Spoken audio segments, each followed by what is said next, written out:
The topic is actually quantum computing, okay? And artificial intelligence challenges.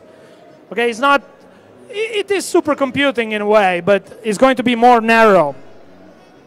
And I would like to start by telling you, if you don't know, I'm a theoretical physicist, so there's some equations in this talk, and I hope you're not scared about that. I also live in Silicon Valley, and I've been really brainwashed by the mentality of Silicon Valley, so I really like innovation. I work for NASA Ames Research Center as a contractor, and I also work for USARray, which is a non-profit corporation that allows collaborations, international collaborations with NASA. So you can actually be involved by going on the USARray website and doing quantum computing yourself. Also, I'm involved with Singularity University, which is an institution trying to teach the future trends of the world, okay?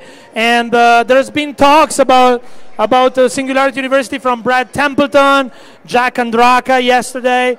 It's a really cool institution. I suggest you visit it. And actually, one of the themes of Singularity University is Moore's Law. And that's the beginning of my talk, for those that... I'm really repeating what I did at 3 p.m. Actually, Moore's Law, that is the observation that computers increase their power over time. It's basically every 2 years they double their power. Now, what is actually not said is that that is true for the computers you buy and you use in your processors, but the actual cores, the processors, since 2007, more or less, they didn't increase in power, really. I mean, we use multiple cores and we make them interact more efficiently, but the frequency of the processors is the same. The size of the transistors are the same, more or less.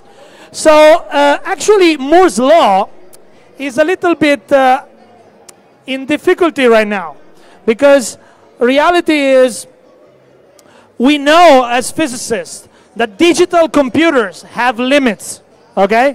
We cannot go against certain barriers.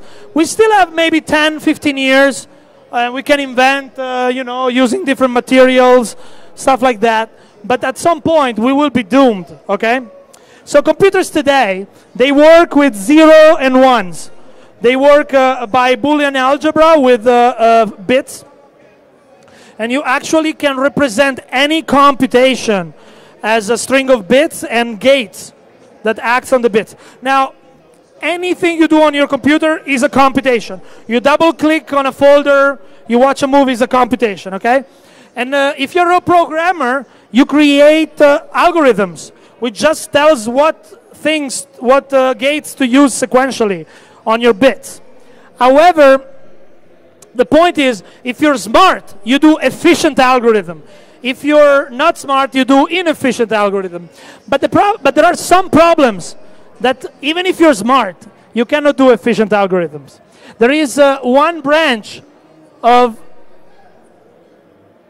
science, okay, which is called Computational Complexity, which shows that there are problems for which there are efficient algorithms. While there are some problems, they're called NP, stands for non-deterministic polynomial time, basically that nobody has found a way to have an algorithm that doesn't grow exponentially in time with the bits that you have as a requirement. So these problems, like Sudoku, we would like to solve fast, in theory, but we don't know if we can. And that's the biggest question of science, P equal NP. Like, are there algorithms that we can create to solve hard problems fast? And if we ever were able to have this algorithm, we would create an AI which is automatically proving theorems, for example. We would be able... And this is a nice book you can buy. It's called The Golden Ticket. It's a story where a Russian mathematician invents an algorithm that solves P equal NP. So basically, immediately you have super efficient planes, super efficient routes. You can diagnose cancer. You can have 3D virtual realities like the Matrix. Okay, you basically have the singularity. So that is very cool if we could have that. But the point is, so far we don't know if we can have that. Now, one of these NP problems is quantum mechanics simulation. So basically, if you have a problem of molecules chemistry and you want to simulate on computer, it's super hard, okay? But there was this guy, Feynman Richard, in 1981, gave a talk. Now, Richard Feynman is the myth of physicists. He's the only Nobel Prize that is cool. Right? You should go and watch. There's a biography. It's called Surely You're Joking, Mr. Feynman. Watch it. It starts with him at a party, making out with a girl. No kidding. It's the biography. Anyway, so this guy is super great. And this guy, he based an observation in a conference, said, wait, I know simulating quantum mechanics is difficult, but what if we create a computer that uses quantum mechanics to simulate quantum mechanics? Well, then we would use complexity to simulate for complexity, and then it would be easy.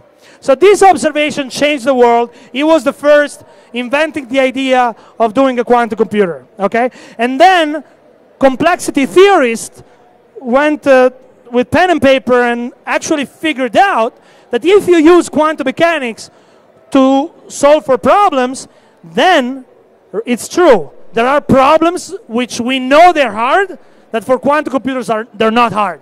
Now, we don't really know if all the hard problems can be solved by quantum computers. It's very difficult to figure it out.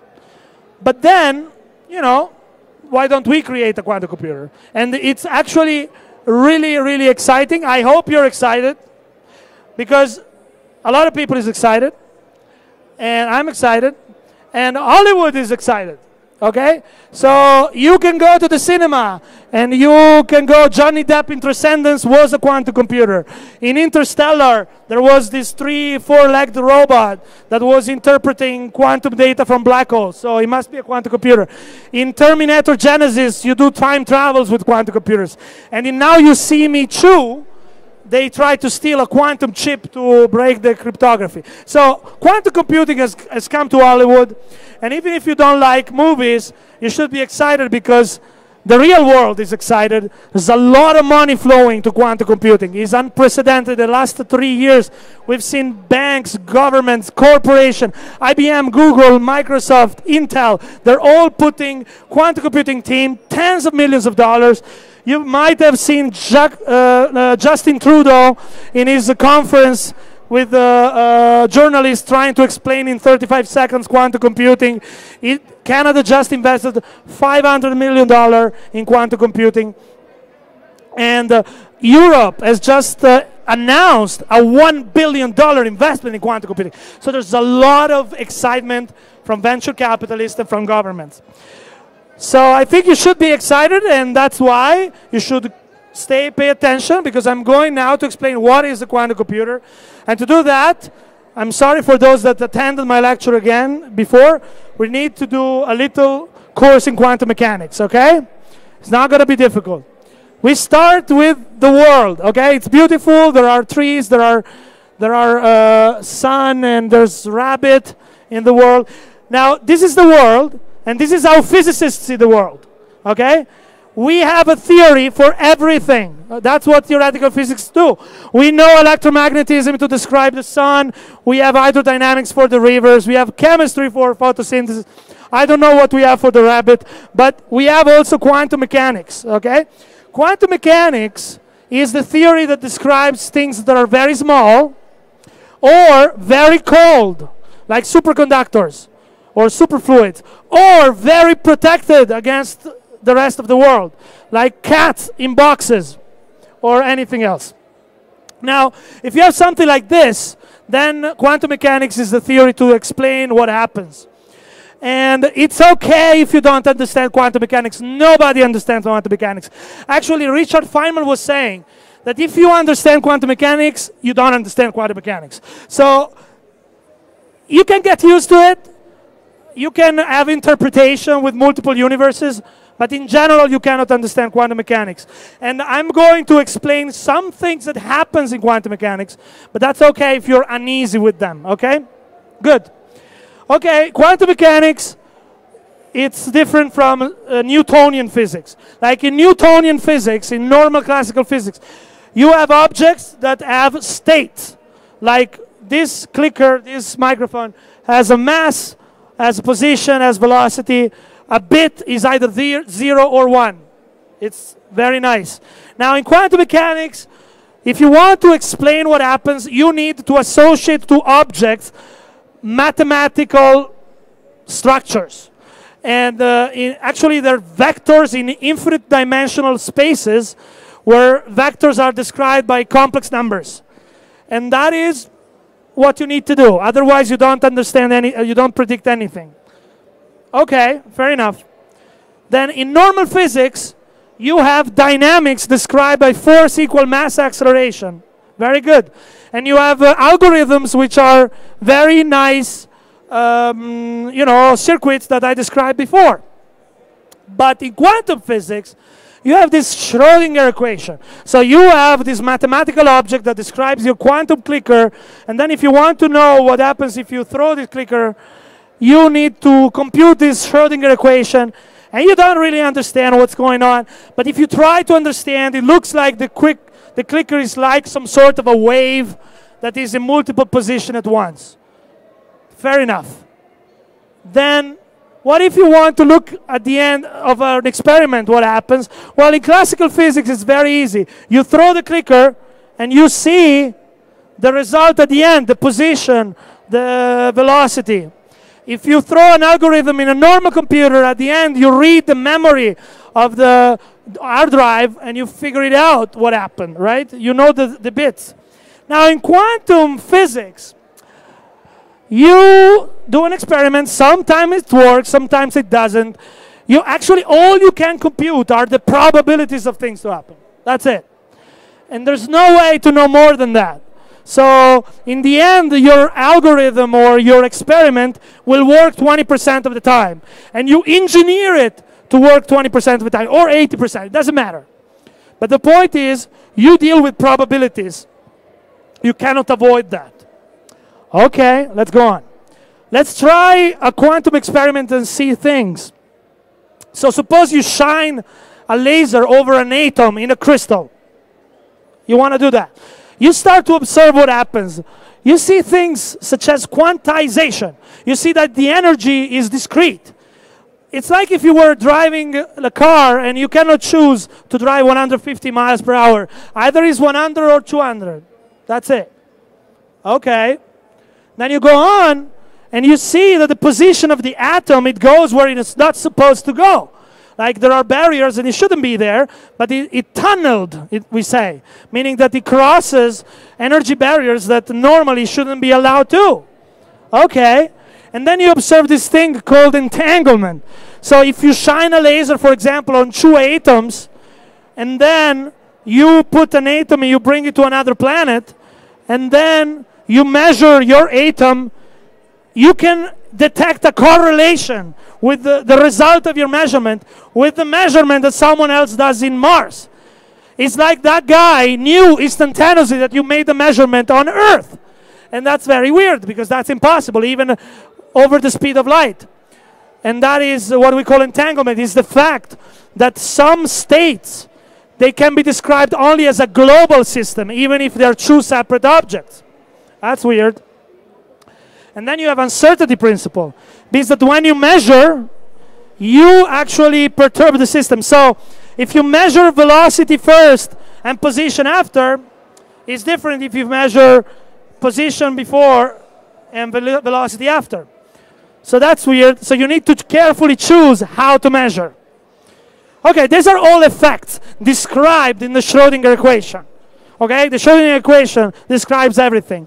So if you do a quantum experiment, you prepare an object, you make it cold, you make it small, you make it protected, and then you let it evolve over time, and you have all this Schrödinger equation effect. You shine lasers, and then you have, like, you know, tunneling, superposition, entanglement, all these things. And then at the end, you measure, and how you measure is important, okay? Now, you can think of this as a computation. Instead of preparing, you program your system. Instead of evolving and doing lasers, you actually do an algorithm, a quantum algorithm. Your entanglements, your superposition, your correlations are your APIs, are your computer codes, are the instructions that you put. And then at the end, you measure in order to do a readout of your memory register.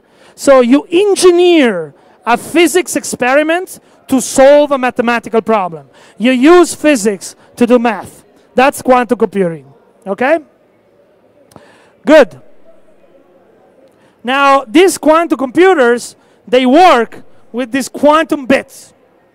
So meaning that we have these two-level systems, which are quantum, so they're not 0 and 1, are in this weird mathematical state that we can kind of describe as being 0 and 1 at the same time. It depends on what you do when you measure it. But that's a good explanation, okay? And we can create these qubits with many things. Anything which is small, cold, and protected, like electrons, like polarization of photons, like atoms in cavities shined with lasers, like superconductors subject to magnetic fields. These are all valid technologies to create qubits. And then, when you have many qubits, you have this strange thing, because every qubit can be 0 and 1, right? So if you have 3 qubits, you can actually create an algorithm where you process in a single unit of time all the possible state at once. So that's weird. You have 3 qubits, but you have 2 to the power of 3 inputs. So, okay, it's much more difficult to design the algorithm. And you have to deal with probabilities. So it's not straightforward. But this gets you excited, because now you can process 2 to the n bits in a single unit of time. So it's like Moore's law for free, okay? So that got people excited. And they tried to create algorithm since 1981. First algorithm that got everyone excited was in 1994, Peter Shor. It's a nice story, but I don't have time to tell it. But this guy figured out a way to factor large numbers in primes. If I give you 2 numbers, you multiply them, it's very easy, you get a large number. If you give you the large number, figuring out what 2 numbers makes that large number is hard. And this asymmetry is used in cryptography. So this guy said, with a quantum computer, we can do this fast. Let me tell you what fast means. Now, if you want to crack the codes that is used today for e-commerce, that would require a crazy amount of computational power, like all the world energy, trillions of dollars of computing time. But if you had a quantum computer, that's it. Seconds, okay? 40,000 qubits only, and a small supercomputer. This is what exponential speedup looked like, okay? People were super excited. National Security Agency put so much money in trying to get quantum computers. And everybody was trying to design a new quantum algorithm. Next algorithm that was invented, 1996, Lev Grover invented an algorithm that is able to search in databases fast. But unstructured database, so disordered database, like a scrambled phone book. You want to find the number of your friend, but they're all in random order. There is no smart way to do it. You just try them all. And if you're unlucky, that's the last one you look at. So we say the complexity of the problem is linear, because n variables, n trials in the worst case scenario. But if you had a quantum database and a quantum computer, that would be square root of n in the worst case scenario, trials. Now, you cannot beat that with digital computers. There's no way. So this proves, once and for all, that quantum computers are more powerful than classical computers, okay? Now, this is only a quadratic speedup. It's not as exciting as the exponential speedup, but it's very cool, because a lot of things in computer science, if they're quadratic speedup, are really nice, like discrete Fourier transform. I mean, we really like quadratic speedup. So this would be a big deal anyway. Okay, fast forward to 2008. Guys, creating quantum algorithm is really difficult. So basically people tried for years and years. But from 1996 to 2008, a lot of people just created variations of algorithm. Now, 2008, three researchers from MIT figured out a way to solve linear equations with quantum computers. Linear equation is basically matrix multiplication, and you do have at least classically n square steps to do because the matrix itself has n squares number. But if you had a quantum computer, you could do this logarithm of n. This is crazy, okay? This is exponential speed up. However, this algorithm is not practical at all. There are so many caveats, so many tricks that are not practical, and researchers are trying now to make it practical, but it's very difficult. The matrix needs to have some structure. Actually, the final vector is quantum, so you need only to measure it, and you don't know how. So it's complex, but that's exciting a lot of people. And then there is chemistry. I told you that the original idea of quantum is to actually create simulations. So people since the beginning started to say, okay, what happens if I want to compute the optimal state of a molecule, okay? Like this molecule, ferrodoxin. And people were doing calculation back on the envelope and say, okay, with normal computer, forget it, like trillions of years. But with quantum computers, okay, some billions years. That's not exciting, I understand. But then, you know, PhDs and postdocs and professors tried more hard, and then they said in 2013, hey, wait a second, I can do this mathematical transformation, blah, blah, blah, and to the power of 9, 850,000 years. Still not that exciting, but then people worked more, and then they reduced it in 2014 to 30 years, and then to 1 hour. Okay, so this tells us that if you're really wanting to solve a problem, there's so much things we don't know about quantum information science that, you know, I don't know what problems can be solved practically with a quantum computer. You know, you need to do a PhD thesis about a single problem and figure it out. Because we don't have 100 years or more of research like in normal algorithms, okay? So this is really exciting, people, because if we get money, if we get, you know, more people in the field, we will figure it out, okay? Good. So now why don't we create a quantum computer, we crack all the codes, and we solve all the problems? Well, the problem is, I told you we need 40,000 qubits, but actually we need more. We need 130 million qubits, at least, in order to crack RSA, that is the crypto codes. And that is because this state needs to be error corrected. You know, they're very fragile, and you need to have these codes that solves for the environment protection. And actually, right now, we are very far from this number.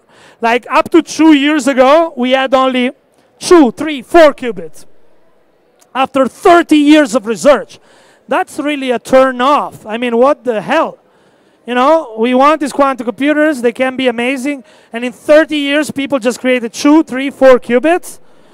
Yeah, that was it. But then, 2013, people started to announce, you know, that they had 5 qubits, 9 qubits, almost error corrected. At the conferences, you know, it seemed that the thing was taking off. And this is what happens with exponentially moving technologies. They're steady and deceptively, you know, unexciting for a lot of time, and then they take off. And that is what's happening now. Last year, we had IBM announcing, actually, I think this was few months ago, announcing that you can play online on the cloud with their 5 qubits quantum computer. And they created a Lego Mindstorm kind of language where you can actually try to operate on the qubits. You can do it. You can go on IBM and do it. This is crazy. 5 qubits is not much, but it's enough to actually get understanding the geist of it. And now there are companies. Rigetti Quantum Computers promises 40 qubits machine in a few years. And Google, I was in a conference just before Campus Party, and they announced that they want to have 100 qubits before 2019. And this is really exciting. So there are activities to create quantum computers now with tens of millions of dollars invested. So things will get exciting. However, you know, okay, 100 qubit is not enough, okay? Maybe we're still 10, 15 years to get workable quantum computers, okay? So maybe, you know, okay, wait and see. But actually, we have a hope for near-term quantum computation if we want to not to make a perfect quantum computer. If we want to have a non-universal quantum computer, so a computer that uses quantum mechanics, but that it doesn't use all the tools of quantum mechanics, just, you know, a little bit of tunneling, a little bit of things. It's not error corrected. Well, then we can have it now. And, you know, everything I told you so far is for what is called the gate model of quantum computing. And it's 30 years we're trying to make them. There is good theories made by generations and generations of researchers that invented algorithms. But these computers are hard to make, as I said.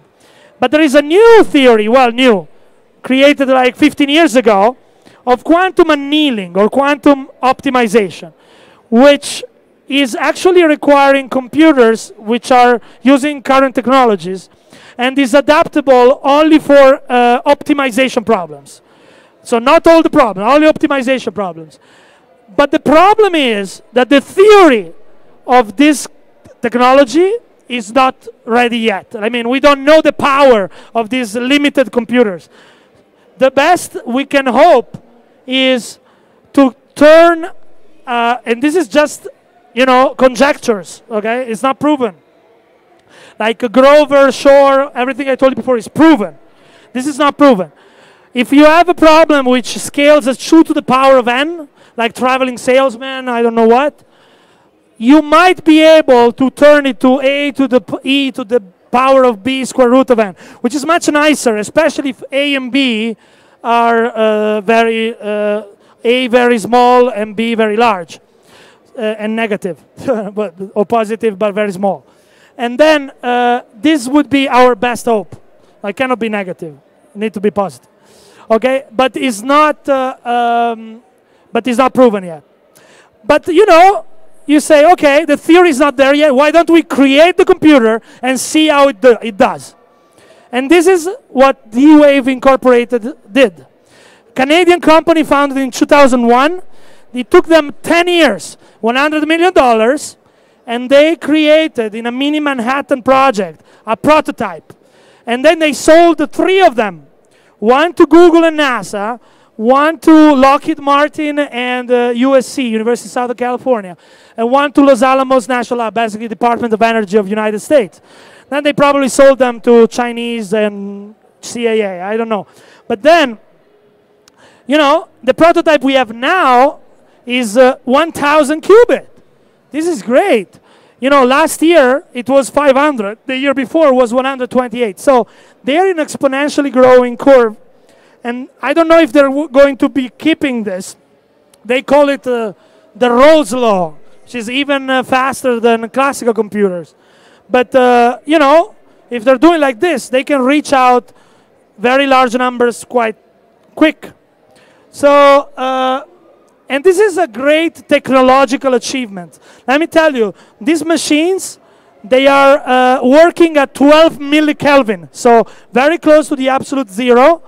And they work with these qubits, which are tiny superconductive loops, where the currents, the electronic currents, they go counterclockwise and clockwise at the same time. Very cool. Okay.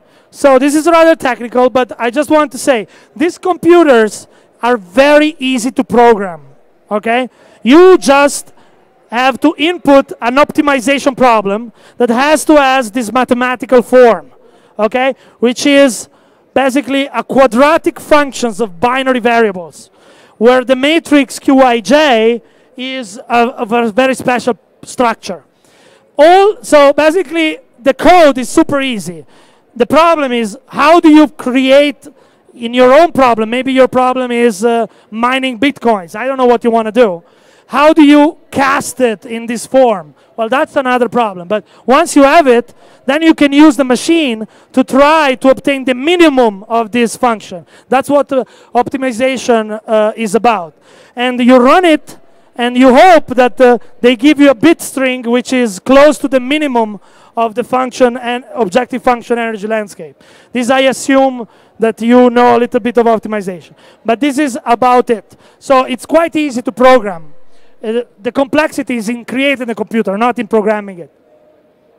So at NASA, we were able to map a lot of our problems into this kind of mathematical form. Problems in data analysis and data fusion, problems in air traffic management, in planning and scheduling robots, in detection of faults in electrical circuits, in bug finding. Almost any problem can be remapped in this quadratic binary unconstrained version, okay? And what we learned over 3 years is summarized in this slide, okay? Because we have been using the machine for 3 years. Okay, one, right now we cannot understand still if the machine is faster than normal computers, because the problems we can program are very small, okay? So they still take, you know, milliseconds on a laptop. So it's not clear if the machine is taking less time or not. And in order to understand really if we can solve problems that we cannot solve in any other way, we need 10,000 or more qubits. Actually, we might want to have millions, but with 10,000 we can have a clear answer if the machine is faster or not, at least, okay? And you know, there are many groups that are benchmarking this machine, okay? But the current trend, and this was announced by Google as well, is to try to use machines such as the D-Wave or other machines, similar like quantum annealers, as sub-modules of larger solvers. So you call them only every now and then, and you try to solve a larger problem. So that could be actually quite, you know, when you have 5,000 qubits, you might start to want to do this already. So that's very exciting. And also, there is tremendous room for improvement. I mean, these machines created by D-Wave is really the minimum viable product, okay? You can reduce noise, make it more quantum, make it faster, make it more usable. I mean, there's so many hurdles in using this machine. It's like the 1970s where you needed to program in, I don't know, like perforating schedules, okay? So over the next years, I suppose we will see a lot of improvement just because people are making these machines better. And Google has hired an entire department of Santa Barbara University to create the Annealer 2.0. And the US IARPA agency has financed with over $20 million universities to create the next generation annealers. Okay, so these things excites me because there are so many problems that can be solved by this kind of machines. And I work and I like problems in coordination of robots, air traffic management, like robotic cars. They will need to be automatically routed. We can make all these things efficient and safe. And also, I should mention that these machines, they dissipate and consume very tiny amount of energy. Like data centers of today, they require a nuclear power plant next to them because they are so dissipating so much energy. But quantum computers, they almost work at zero energy. All the energy is used in the refrigerator. But you know, to cool down a computer which is small like this or large like this is the same amount of power. So even if you have 1 trillion qubits, you will spend the same amount of energy as if you have 10 qubits. So it's really, really cool. And also, now there is a trend of trying to understand how to apply quantum annealing and quantum optimization to machine learning. Because these machines have a very unique way to generate random numbers which follow very strange probability distributions. And this is useful for machine learning. And it's intriguing that the new generation of machines by Google, they also have a structure that reminds me of a brain. Like the qubits are disposed like a neocortex. So, you know, maybe one day we will have like artificial quantum brains. It makes sense. Okay, so this concludes more or less the talk, but I want to finish by saying, how can you be involved, okay? There's many ways. One is you become a scientist. You go to university, you study physics, you study computer science, you make publications. You probably need a PhD. Or maybe you're a genius and you don't need a PhD. But in general, it's a good idea to actually study this with a PhD. There are good programs. Here in Mexico, I think there is even a quantum computing group in Tecnológico de Monterrey. But in general, you can go abroad. There are many. You can contact me for advice, but you can actually Google it. There are many, many powerful groups.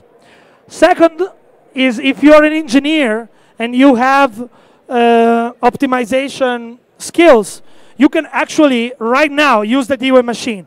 We have a program at NASA. I'm managing through USRA this program. You go on this website, and you can submit a proposal to run an optimization problem on the machine. You need to convince us that you know what you're doing, so you need to know mathematics. But you can use the machine tomorrow if you are actually an engineer and you want to use it. So that's another way. Or you join a startup. They're hiring. There are several quantum computing startups, and I like them all. You know, venture capitalists are starting to think that quantum is the next big thing. So you can contact them.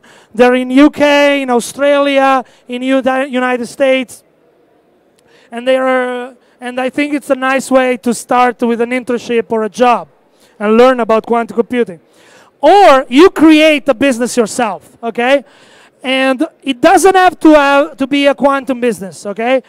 I mean, if you understand where computing is going, you can ask yourself, okay, how can I leverage what I know is going to happen? There's a lot of challenges which are today are intractable. Computing time, which is prohibitively much, that will not be very soon. How can I create a business that can take advantage of that?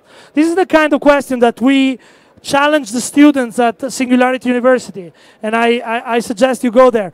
And I actually am working, and I founded a startup myself. So if I did it, you can do it, because I'm not a no entrepreneur, okay?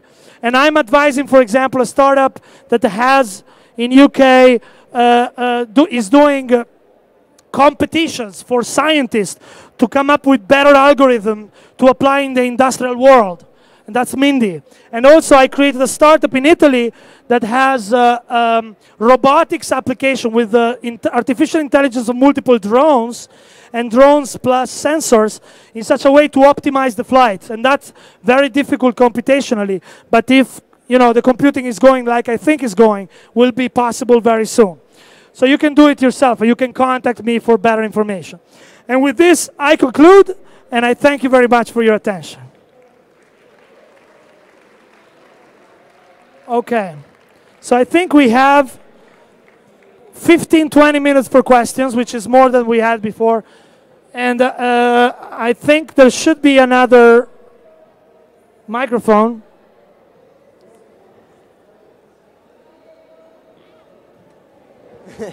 Are quantum computers used in like LIGO or some large telescope for better data processors, or are right now is not optimal for to use them in that area? Sorry. Quantum computers are used? Like in LIGO or... Oh, you mean if there are criminals using them? That's your question? No, in LIGO, well... Pregúntame en español. The wave telescope or... LiDAR. LiDAR. Oh, like laser beams? Mm-hmm. Or like in large telescope for better data processors, or right now it's not optimal to use them in that way? Look, right now, we don't use quantum computers to do nothing useful, okay? There's no one in the world that uses the quantum computer to do anything useful. Now, Google pretends they used it for Google Glass to see better cars. Not really. I mean, they used it, it was okay, but then they used the normal algorithm. So nobody's using it, okay? In nothing that I know of, okay? But yeah, application in big data and processing of large telescope. We tried at NASA to use it for Kepler, for detection of exoplanets. Honestly, didn't work out very well. But it was a pet project of a person that then quit the job. So I don't know, maybe someone else will actually do it again. Then, I mean. Thank you. I have a question about legal terms in the world, because if we use quantum computers, we can almost make polynomial equal non-polynomial. So in the terms of the security, for example, we can solve like keys, like tokens we use for, I don't know, login in my bank account. So if we use quantum computers, what are we? The question is: are we aware to the problems we can get, or we can afford if we use it?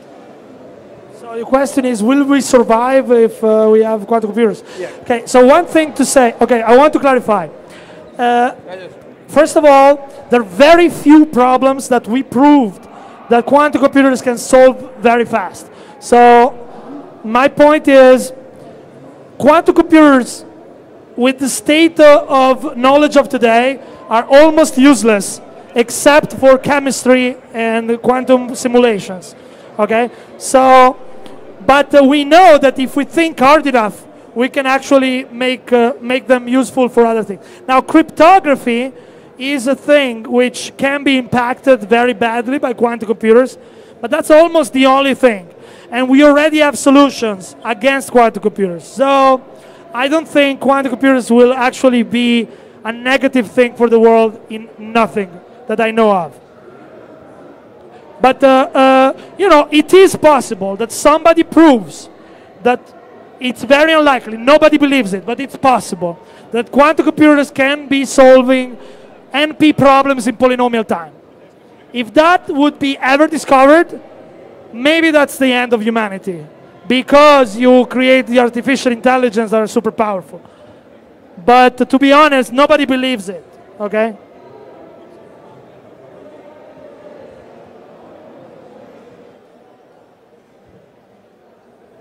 Hello, how far you think we are of having our personal quantum computer, and how this is going to change the world? I mean, when someone's going to start mining Bitcoin with a supercomputer, and how this will affect the economy and, you know, in the banking system and everything, because it's going to be really easy for someone to crack the code of a bank, and, you know, so how can we protect this, and how far you think we are from that scenario?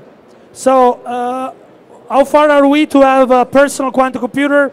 I have no idea. First, usually quantum computers will be used on the cloud.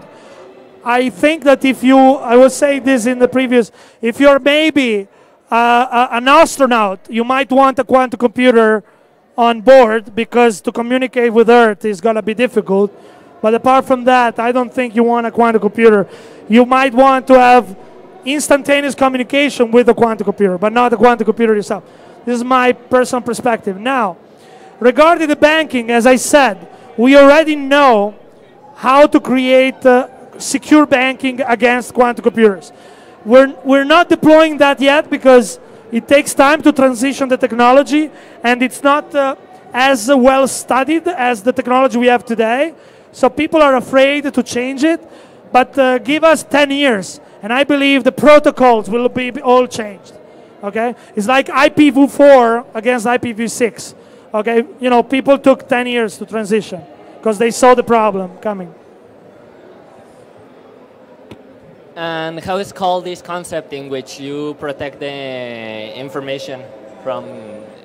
error correction? So now the error correction... Oh, no. Well... Yeah, that's interesting. But actually, my question was, what's the way to that you said that you are protected from cryptography? Okay, yes. so there was a talk, I think, yesterday, and I think it was about post-quantum cryptography. That is the field, post-quantum cryptography.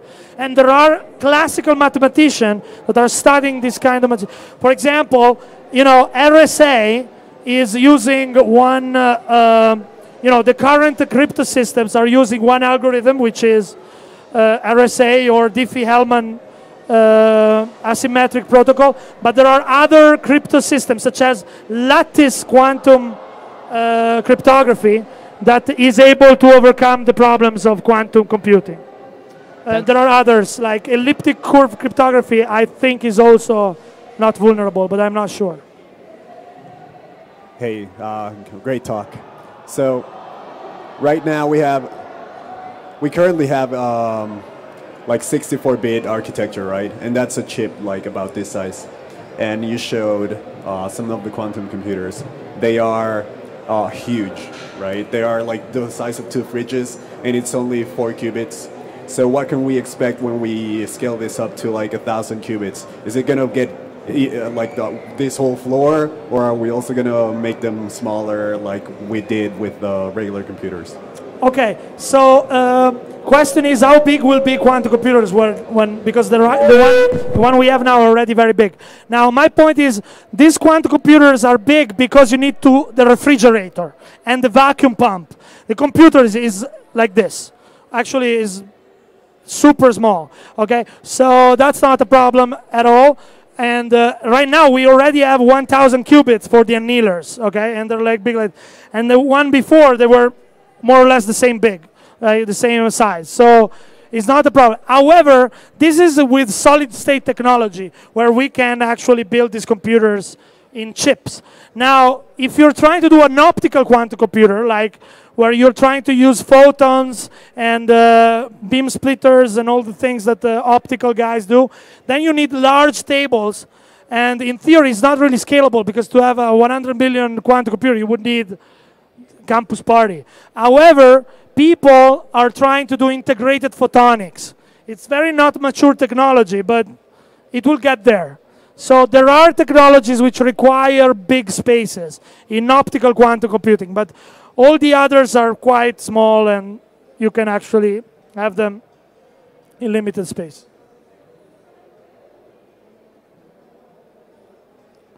We still have time. Thanks.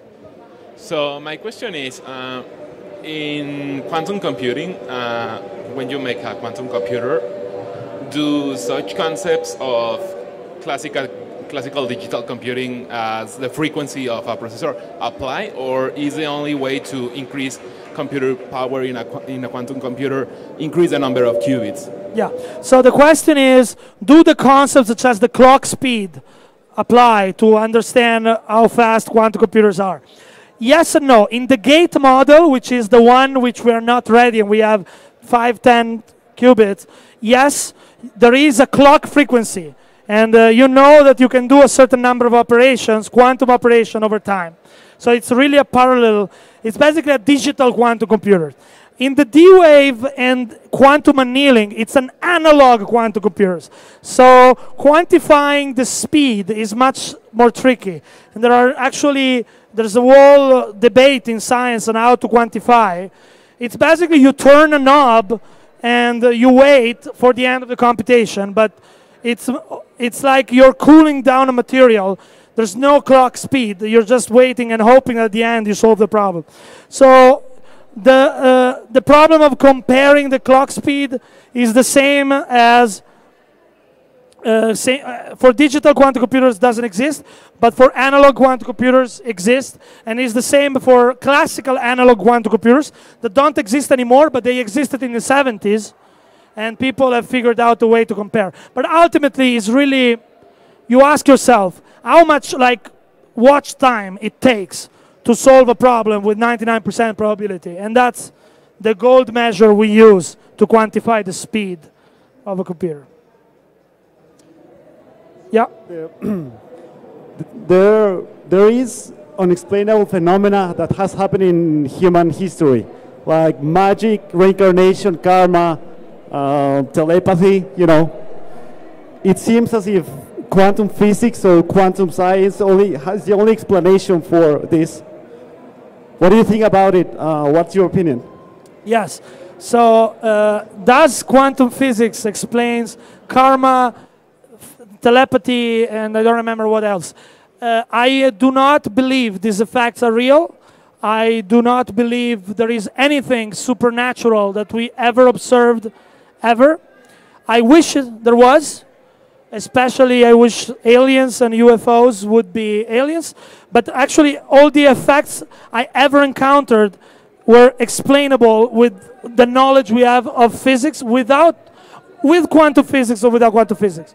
There are things we don't know about the universe, like why it expands, why it accelerates, why there is so much matter that doesn't interact with anything. We call it dark matter.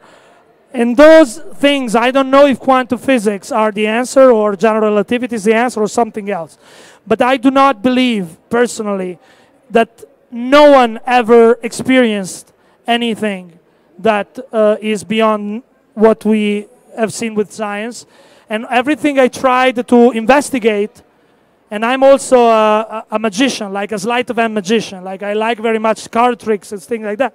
I always thought that either we don't have enough measurements to understand what's going on, or there is a scam artist behind. That's my personal opinion. Any other question? Yeah, behind, here behind, here. Okay. Yeah. My question is, will there be a material such as silicon that will be used for building the quantum computer microprocessor architecture? Yes. So silicon is already used. Australia is a big fan of silicon, and they are actually pursuing that approach. Silicon impurities, I'm not sure exactly what's their approach, to be honest, but yeah, they use a solid-state silicon devices. Now, I must say, these devices, both the Google and the D-Wave and many others, are already solid-state chips similar to the ones used in normal computers, except they're superconductors. So they use niobium, they use aluminum, and they're at very cool temperatures. They use silicon as a substrate, but not as an active device. And in general, silicon, I'm not aware to be used for creating qubits, even if semiconductor physics is very well established quantum school of thought.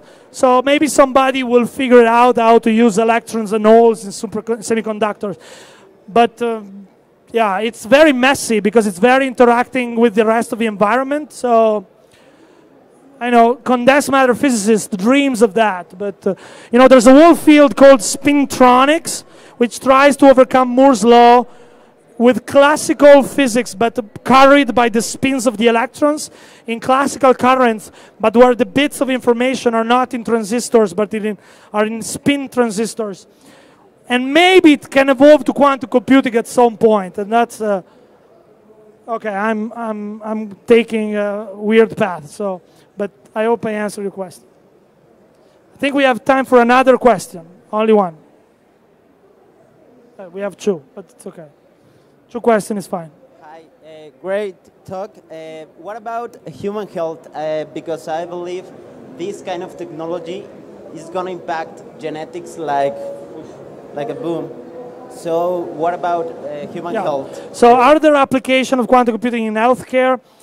Well, indirectly, yes, because database searches and anything which is due to linear algebra, can be used almost anywhere. Now, directly, the only one I know of is in quantum annealing. You can actually encode protein folding, which is a problem in chemistry, which is relevant for pharmaceutical design, as an optimization problem, which is well suited for this near-term approach.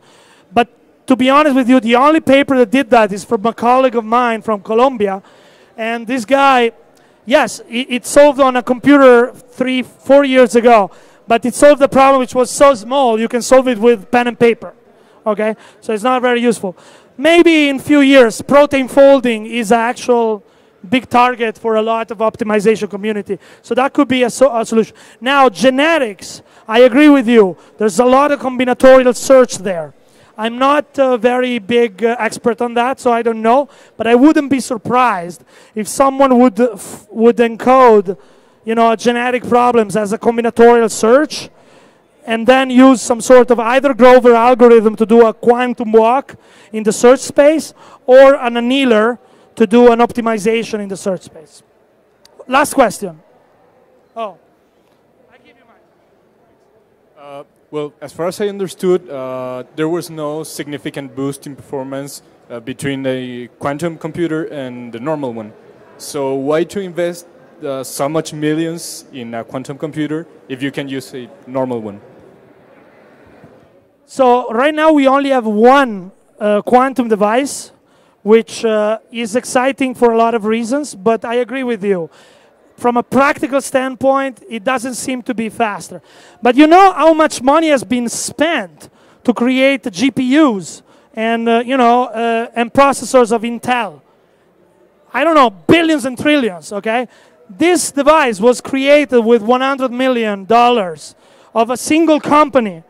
And that got everyone excited because they did the minimum they could do, and they're already quite competitive with Intel latest Haswell processor. So you know what happens when you put billions of dollars. So that's a hope. But I agree with you. There's a lot of people that say, hey, why don't we spend this money somewhere else? I agree. I agree. But, I showed there's a lot of reasons for theorists to push this thing. I mean, it's very hard mathematically to project what's the power, but we have reason to believe that the power could be great. But it's so difficult to solve. So I think we will learn a lot in this journey. Maybe we'll create computers that just lie slightly better or just the same. But what we will learn in quantum physics and in computer science by doing this will be worth, in my opinion, the effort. Thank you very much, and enjoy Campus Party.